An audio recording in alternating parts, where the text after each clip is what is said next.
All right, you get to hear an old guy wheeze this afternoon as I try and open up this mold. Got around today and we've made an attempt at another side for the sand Muller project for the gearbox. I need 2 halves, and this is the first half. I made one attempt to pour this before and didn't have enough capacity, so that was a failure, and this is in reality too big a mold for me to want to pour by myself, and I don't have room to.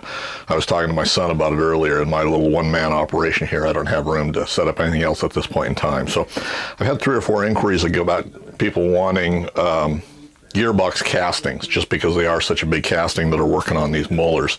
I can tell you with 100% certainty that it's not going to happen. Not as long as I'm at this location. I don't see any way I'm going to want to cast any more than one more of these. So anyway, I rammed this up. This is the limit to what I can handle by myself. This is the biggest flask I've got.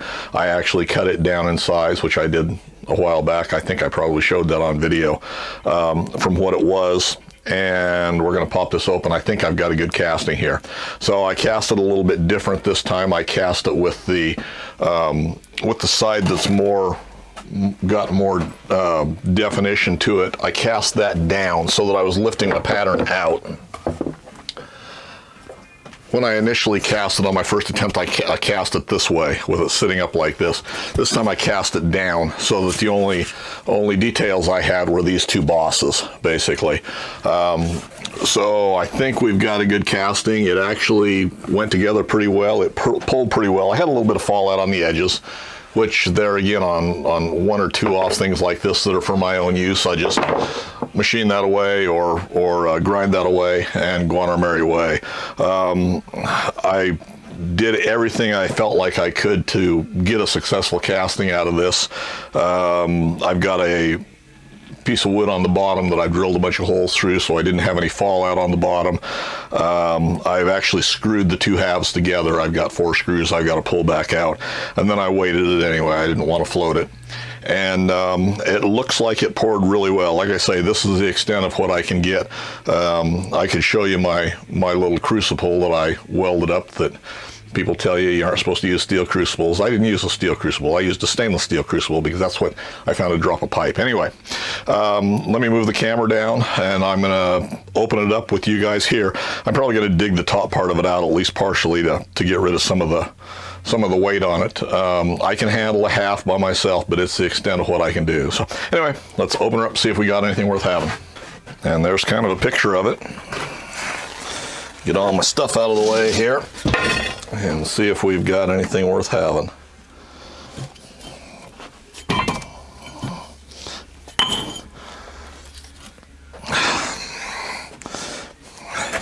Now this was all dry, got all kinds of moisture where it gassed off.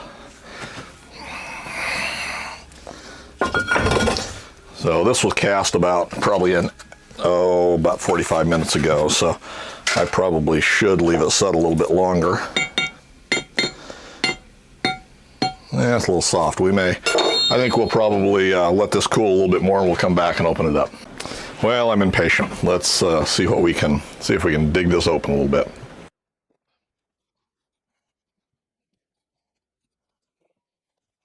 Cast this at about 1200 degrees, and you know, what your casting temperature is going to depend on what your alloy is, and if you're using scrap or if you're using new material. Anyway, variables there. But according to my little pyrometer, when I measured it right before I poured, I tend to try and run a little bit hotter on either bigger castings or castings that are harder to pour.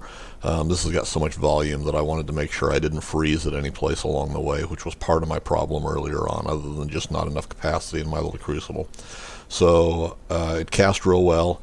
You know, it's a little bit unnerving when you're looking at about, probably 30 pounds of aluminum, almost to the brim of a crucible, and then you've got another, I'm kind of estimating that's what I had in that crucible, and then you've got a big old crucible you've got to lift out of there that's probably weighs another 20 pounds and be able to manage all of it. Managed to do that without any incident. You know, it came out fine. I just set it down on the ground there and went ahead and made sure everything was positioned where I wanted it, made sure I was positioned where I wanted it, so if I had a spill, I didn't get in the way of anything. But anyway, everything went fine.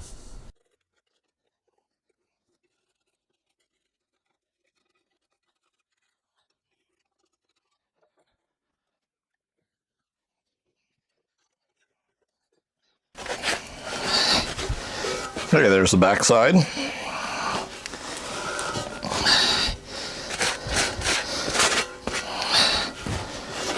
And there's the front side. A little bit of fallout through there.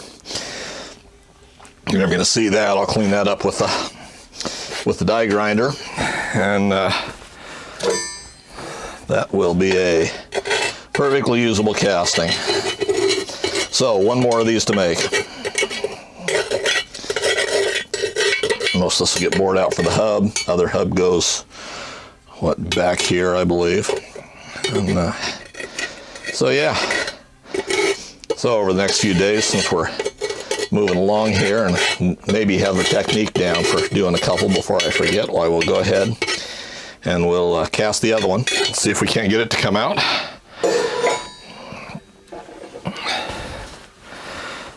I'll get a weight on this once it cools down and see just what it weighs. See what you've got to have to cast them, at least with my patterns.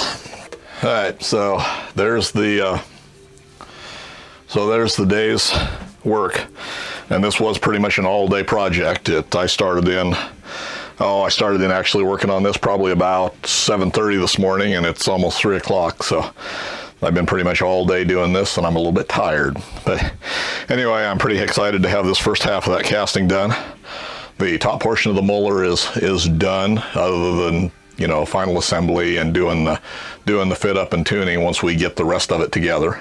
And so yeah, the gearbox is next. We'll get the other half of that cast and then start machining it down. I don't know exactly. We'll have to take dimensions. I'll clean it up initially, and then we'll start taking dimensions and decide how much of this material I can shave off, because I've got to have mating surfaces on the top that match up. So we'll either set those up in the mill or set them up on the planer, one of the two. I'm not sure which yet.